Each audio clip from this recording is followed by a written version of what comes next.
Hello, I hope this finds you doing well, and hopefully this finds you having had a blessed and beautiful Advent season.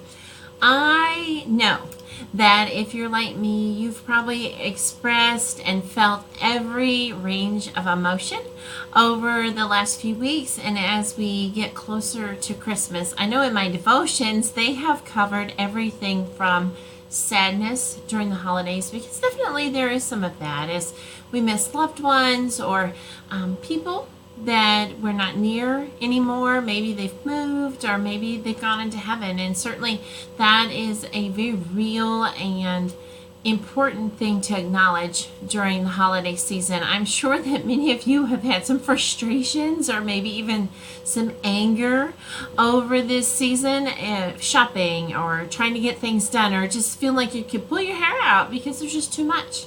And so sometimes we have to stop and just say, I don't need to do everything. I don't need to have a gift for every single person that I know in the whole wide world. Or maybe you're like me and there have been no Christmas cards this year. I always send a Christmas card. Only one other time in our entire married life have I not sent one. On purpose, I did one year because we gave that up in order to do something else for Jesus. But one year I just that was it. Too much. So this year maybe there's still hope for a New Year's card.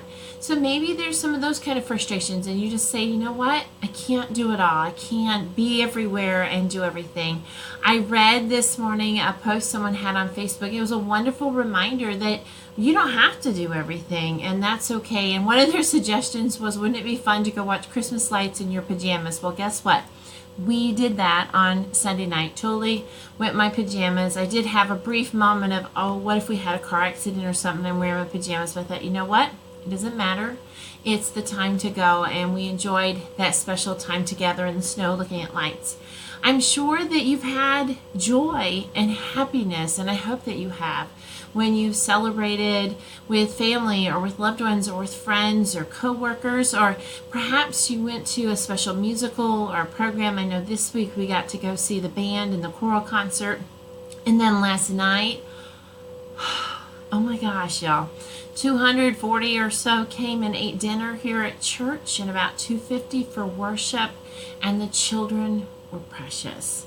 I know that God loves children. He gives them joy, like deep joy, and they can't help but it just spews everywhere. And a lot of the people at the program were watching what was going on up front, and toward the end of the program I was sitting at the back. And my favorite part were the little toddlers as they were lined up, ready to come in with their cute animal costumes. And they were like, there's my mom, and there's my dad, and there's my brother. And they were just so excited to be there, to be present.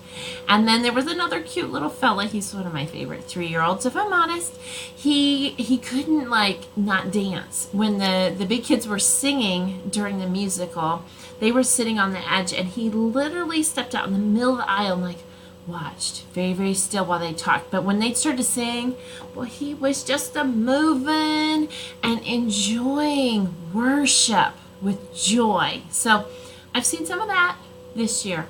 I'm sure that there are all other ranges of emotion that happen over the holiday time. My devotions have also talked about this month about ways that we give back in wonderful ways that are meaningful, where I call it play Jesus, where we are Jesus's hands and feet. And I hope that you've taken some time to do that, to do something for someone secretly, or even with them knowing that you're doing it because of the love of Jesus at Christmas. But I hope that we do it all year long, not just at Christmas. And I think sometimes we forget it's important to be the hands and feet all year long. So today I want to encourage you, if you're feeling like you're at the end of some kind of weird marathon race, just slow down. Stop and enjoy. Take some time over the next few days. Take a bubble bath, or sit and watch a movie you've been wanting to watch, or just go look at Christmas lights in your pajamas. Honestly, nobody cares. And it's so fun.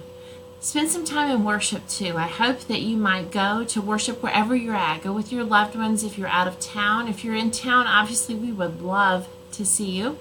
We'll have worship as usual on Sunday morning and Sunday school this week. And then on Christmas Eve at 5 o'clock is definitely a more family-friendly kind of candlelight worship, and then at 7 is more the traditional carols and candlelight and communion. And of course, I think they're both wonderful, so obviously I go to both, but I need to be at both, so I understand.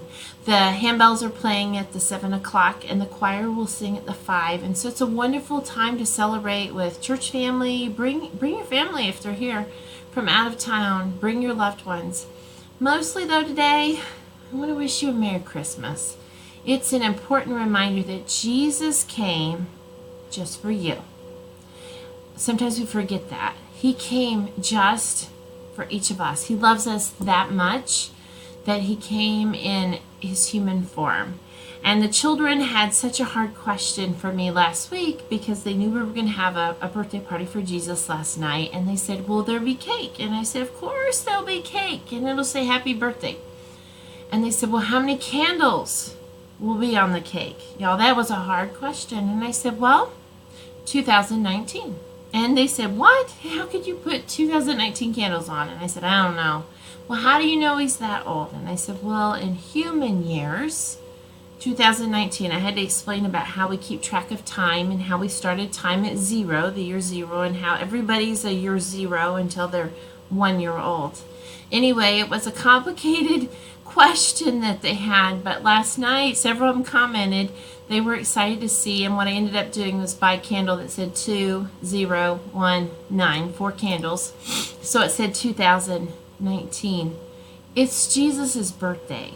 He wants us to celebrate, to find the joy somewhere, even if it's in the midst of a little bit of sorrow or wherever it's at. Now that was my alarm on my phone at 2:23, which reminds me every day to pray for the Methodist Church, to pray for the church as a whole, to pray for our church. So I'm going to pray, and I want you to pray with me. Dear sweet and holy, precious Jesus, thank you for coming at Christmas. Thank you for helping us to celebrate your birthday. Lord Jesus, we pray for the United Methodist Church. We pray for the coming year that we will have, and we pray your blessings in the ways that you bring us to you, and you help us to be your church, to be your hands and your feet. Lord, I pray for this church, the Seward United Methodist Church. I pray for these people on the other side of this screen who are watching this each week. Lord, they are a blessing, and I pray that you would bless them in this Christmas season. Lord, we love you. It's in your name we pray and say together, amen. Know that I pray for you. I know I don't see all of you. Some of you, honestly, there are a few people on this list I've never met in real life.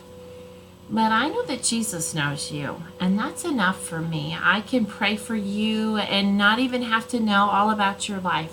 Know that this church family loves you, and we lift you up during this Christmas season. We hope you'll have a great year. Talk to you soon. Bye.